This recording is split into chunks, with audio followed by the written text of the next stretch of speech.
morning, everyone. Good morning. It's great to see you all again, and I'm excited about today's topic, the human value proposition. Someone asked me before the service, what's that title about? What's that mean? In business, when you have an idea that you'd like to develop into a business, it's called a value proposition. You put together a plan that brings that into manifestation. And so this is my attempt to offer you an idea that you'll find fairly familiar. Some of you are already living this idea, but it's a value proposition about humans, about how we move into a place where we can celebrate and live into the uniqueness of each individual rather than working on or living out of where a lot of us are right now, which is in crisis mode. I believe we're in a crisis today, a crisis of value. We have the problem of people first finding difference in someone else and then devaluing that person. And we see it throughout the world in all sorts of forms. And I'm here to talk about how do we get out of this bind that we've created for ourselves? How do we move out of that into a place of celebrating difference and recognizing the inherent value of every human being? So what I'd like to start with is the value proposition that Jesus gave us, which is, might help if I turn this on, love your neighbor as yourself. We all know that. We've all heard it hundreds and hundreds and hundreds of times. But living it is a different animal. What I'd like to do is I'd like to show you a series of pictures to start with. And while you're seeing the pictures, I'd like for you to examine yourself and how you're feeling as far as the value of that person that you see the picture of. And I'm going to go to the back so that I'm not distracting you, and then I'll come forward again.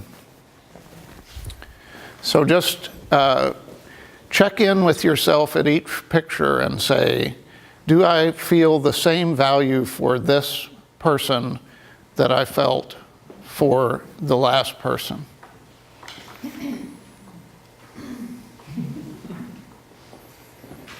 And all these pictures, by the way, are on a website called Unsplash, which has phenomenal free photography. So we often find value in infants because of their potential and their innocence.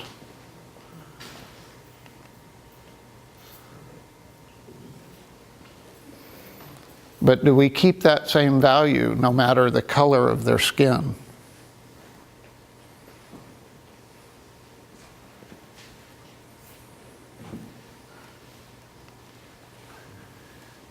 How about when that infant grows up, becomes a man? Do we value them the same?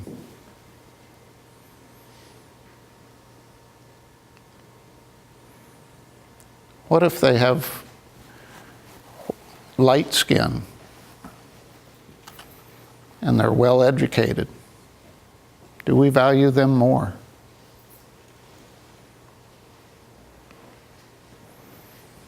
How about when we grow old? Do we lose value as we age?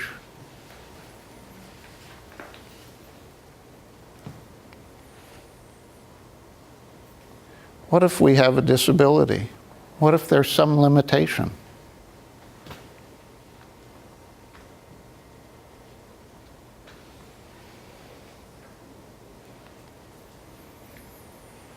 What if we show emotion? Do we have the same value when we're upset or angry or frustrated?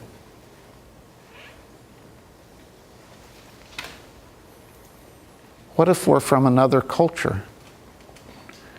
We look different. We dress different. We have different life ways.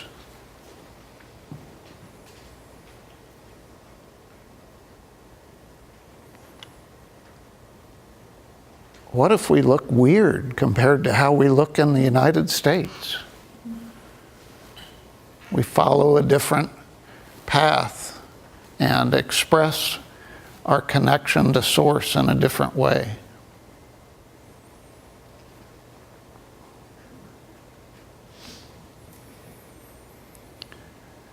We all take on labels.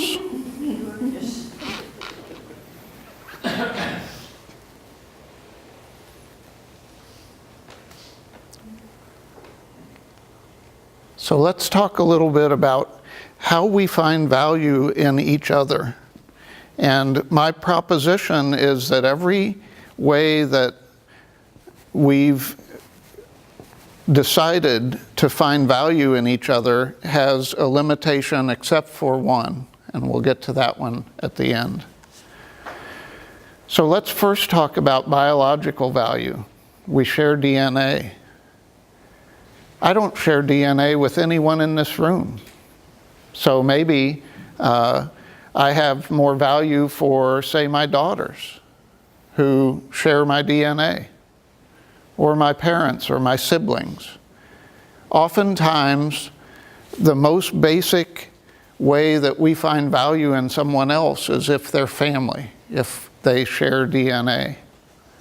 We call it blood relations, right? Do you find more value in the people that you share DNA with than the people that you don't share DNA with? Or have you transcended that? It's a critical way that over the millennia we have survived. It's in our inherent way of living that at one point in time, the people that we shared DNA with were the most important people in our lives. When we're infants, our caregivers, generally people that we share DNA with, were a matter of life and death for us, for every one of us. If we didn't have those people caring for us, then we risked not surviving. And so it's deeply embedded in who we are that if we share DNA with somebody, then they're valuable to us. But it's insufficient because the close proximity of sharing DNA means that there's billions of people that don't have that same value. But it's basic survival, and we've got to transcend that to get to a place where we can create the world that everyone has value. So biological value isn't enough. It doesn't get us to where we recognize that every human being has value. So let's move it a little bit wider. Another way that historically humans have found value in each other is by being in a clan or a band of certain people. The people that we share social proximity with. You could call this kind of a clan or a band, right? We share social proximity. And what happens when you share social proximity, your brain starts anticipating how people are going to act. We know individually what each other's tendencies are in how we act. You know, who's always got a smile on their face, who's a hugger, who's not a hugger. All of those things we learn over time by sharing social proximity, which then gives us a sense of safety. So you guys are safe because I know what you're going to do and what you're most likely not going to do. And so again, we go back to human value based on survival. Not today, but in the not too distant past, we were in a place in our society as humans where if you were isolated from your group of people, your ability to survive was reduced. Think, getting lost in the Arctic if you were an Inuit. You were no longer around people that could share resources and that could keep you warm and all of that. You risked death if you didn't find value in your band of people. But again, we can't be in the same band. We can't have 8 or 9 billion people all feeling like they're in the same band of people and counting on each other. So it's insufficient. It's an insufficient way to find value in other people because there'll be somebody on the outside. So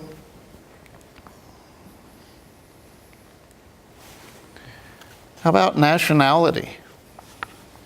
Nationality is actually a fairly new concept, even though, we've all been embedded in it for all of our lives. But, there's been a lot of human development that wasn't about nationality. It was about the clan and the group of people that you lived with. We find value in our membership in a nationality. Let me give you an example. The recent bombings in Sri Lanka. Every time I hear a news story in the United States about a bombing in another part of the world, the first comment is what happened, and the second comment is whether or not Americans were affected.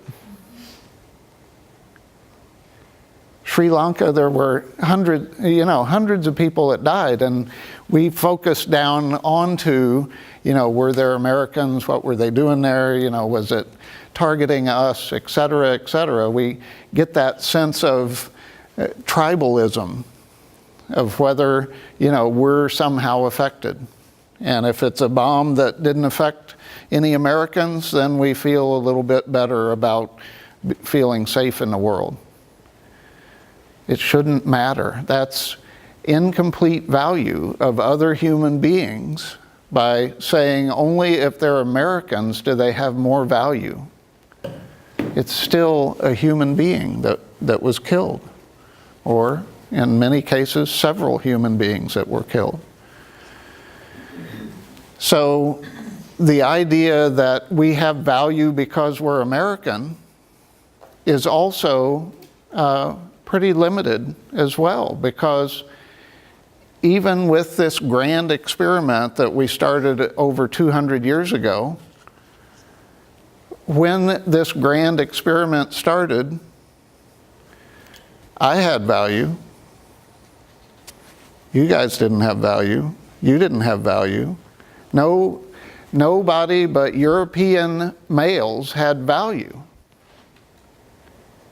In America, when we started this experiment, the founders of our country limited the value to white European males. They had to be landowners. And landowners, right? People of some sort of means, right? So only until the late 1800s did we add in males of a different skin color. And only until, another 40 or 50 years after that did we add in women. Right? Women weren't even allowed to vote until the 1900s. 1920. Yeah. So we had limited value, except for, somebody like me who by accident of birth hit the lottery, right? And we have expanded that more and more. And we see it today most glaringly in our current debate about immigration. Who's American, who's not American, how do you qualify to be American, what way do you get here? All of that is about value, about how we value other human beings. And I agree that we can't be the breadbasket and the resource for everybody on the planet, but we can do a better job of attributing value to everybody on the planet. So nationality is another incomplete way of finding value in other human beings, because there's always somebody in and there's always somebody out. So, common interests. This is another way that we find value in each other. If you share my interest in spirituality, then you're more valuable than somebody who just wants to make a lot of money. I got to look at that. I need to find the same value in every human, no matter if they share my interest or not. What we end up doing, common interest is okay, because what you're doing is you're collecting yourself with other people who have the same thing you'd like to focus on, but the trick comes in adding judgment to the people who don't have that interest. And that's where we get into all of the fighting and the warring around common interests. It's okay to have common interests, but when we add judgment to it, we get into trouble. So common interest doesn't give us the inclusion that we want, that everybody has value. So this one might need a couple of minutes to explain, because most of us know how this feels, but you may not have a label for it. We value each other based on utility, on what the person does for us, how they sometimes can benefit us. The best example of this is working. You're a valuable employee if you're doing what you made a social contract to do in your job, right? That your employer finds you valuable. If you stop doing it or you are no longer able to do it, then your value decreases. So this happens in the workforce, but this also happens in families. This is a tough one because we like to care for each other. But we can get into the place where there's only value if you're doing something for somebody else. And the old saying, what have you done for me lately, is a great example of that quid pro quo. I find value in you if you cook me a great dinner, or you take out the trash, or, et cetera, et cetera, et cetera. Utility. You only find value in people that make your life more quality, increase the quality of your life. So utility is a tricky one to watch for because it happens, but it also means that if somebody doesn't have something to offer us, then they don't have value. And that's incomplete. Because there are people on this planet who don't have the functioning to be able to offer things to other people, and they still have inherent value. So let's talk a little bit about inherent value. What I'm talking about is that concept that every person ever created in whatever form is an expression of source energy. Every one of you is a unique expression that comes directly from source. It doesn't matter what you've done, doesn't matter how much money you have, doesn't matter what color your skin is, it doesn't matter what your level of functioning is. You are an expression of source. Therefore, you have value. That's what I'm talking about inherent value. And my proposition is until we live that, we're going to continue to have the problems we have with difference, with other people. Understanding that it doesn't matter what you look like, what you act like, what you've done, what you've not done, you have inherent value. So one of my favorite quotations from the New Testament is, "Be in the world but not of the world." Our current culture sees difference.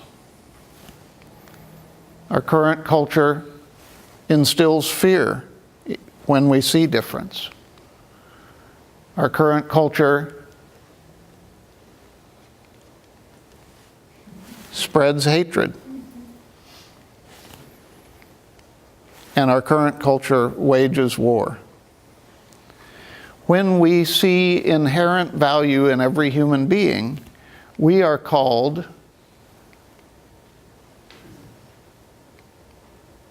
to see commonality. To see that, sure, we've got some surface differences, but in essence, we come from the same source. We are called to instill value. Whether the person that we're in front of or not sees it in themselves, our job is to find value in them, to recognize that they are an expression of the divine. Our job is to spread compassion by seeing that everybody is divine and doing the best they can to live their life with joy. And our job is to wage peace, to actually put that belief and that knowing that everyone has value into action in our world. This is brought out in one of our favorite prayers. As I was researching this talk, St. Francis of Assisi didn't write this, by the way. It's attributed to him. It first showed up in 1912, so several years after St. Francis's death. And it was attributed to St. Francis of Assisi because it was consistent with his teachings. But it's that same idea of when we see the world doing something, we're called to do the opposite. Where there is hatred, let me sow love. Where there is injury, pardon. Where there is doubt, faith. Where there is despair, hope. Where there is darkness, light. And where there is sadness, joy. So how do we do this? How do we practice this? Well, we go back to the first slide that we started with. Whoops. Love your neighbor as yourself. Now, most of us grew up hearing this as a commandment, that we're supposed to do this, right? That if we're good people, then we'll follow this statement. I actually think, I studied Greek, as many of you know. I think it wasn't a commandment by Jesus, but it was a statement of universal truth. And the way that I hear this statement is, you can only love your neighbor to the extent that you love yourself. That's a universal truth. And so, since we're talking about value your neighbor as yourself. You can only value yourself, or you can only value your neighbor to the extent that you see your inherent divinity, your inherent divine essence. So let's talk about how we do this. It's, again, one of those things that's simple but not always easy. Step one, recognize your own value. Spend time with your Creator, basking in the beauty of what was created and connecting with your source. And then step two, recognize that same value from our Creator in everyone else that you see. When you first recognize your divine value, then it's real easy to just spread that out and say, I'm from Source, you're from Source, we're both created from Source. So what I'd like to do is put this into practice for a minute in our meditation. And I'll tell you up front what I'll do at the end of our meditation. The end of our meditation will be one last slide. And when we get to that point, I'm going to ask you to open your eyes and see the value in this last picture. So take a moment to get comfortable in your seats. Check in with your body. If there's any place, any part of you that's tense or in pain, make an adjustment in your body or breathe into that area. Breathe down into that part of your body to say, thank you for bringing my attention, my consciousness to this need, and I'm going to supply oxygen to help relieve this pain. I'd invite you to close your eyes or soften your gaze. Take a cleansing breath, bringing in a good bit of oxygen and then letting it out slowly. Feeling your body settle into a quiet space.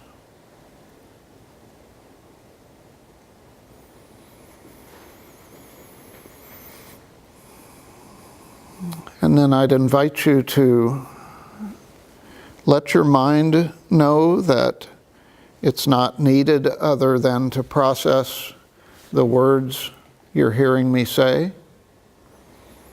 So let your mind quiet down. And I'd invite you to move down into your heart space. Behind your physical heart and in front of your spinal column is an energetic space I like to call the sacred heart. It's your access to Source. And as you find yourself in your sacred heart, feel how warm and nurturing that space is deep within you.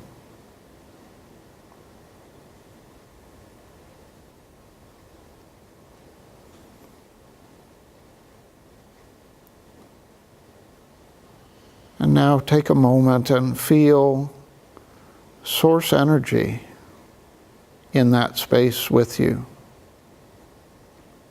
sharing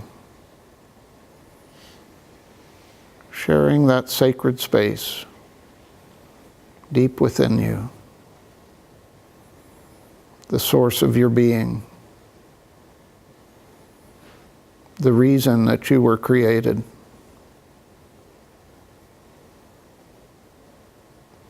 Feel the value that your Creator feels for you.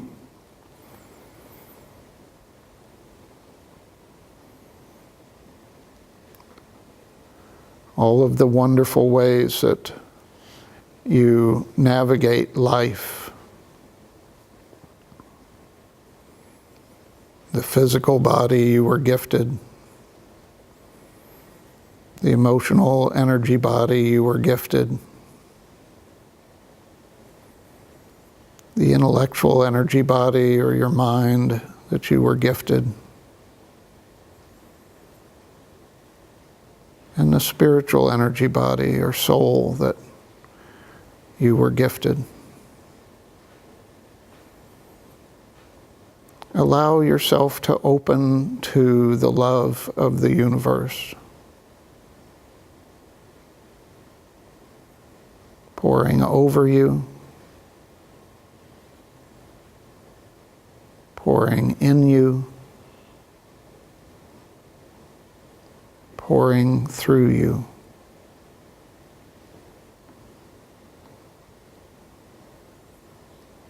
Allow yourself to fill up with the love of your Creator.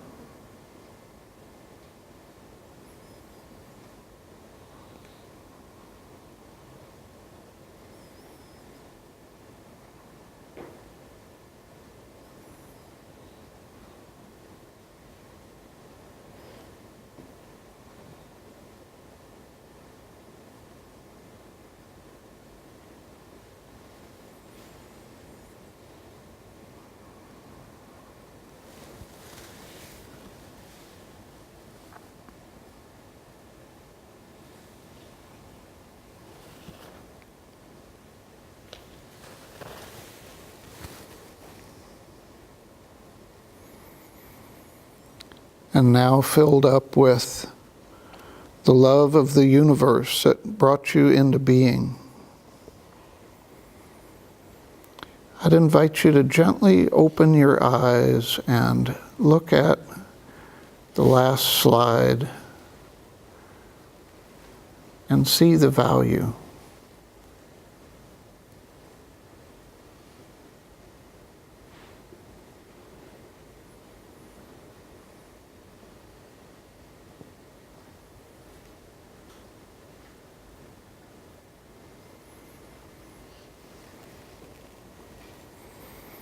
None of us have ever met this man.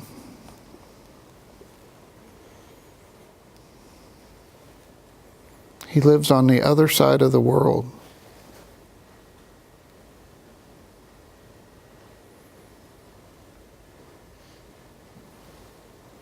We don't share his life ways. We probably don't share his religion. We certainly don't share his DNA. We aren't a member of the same clan. We don't share nationality.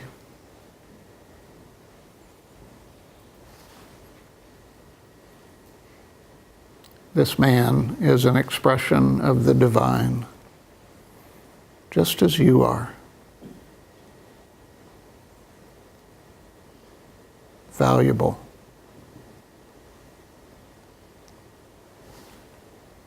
Worthy of dignity, freedom, love, respect,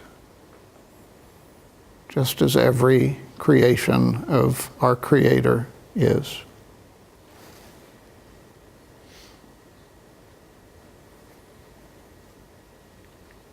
Let's go out and change our world, one person at a time.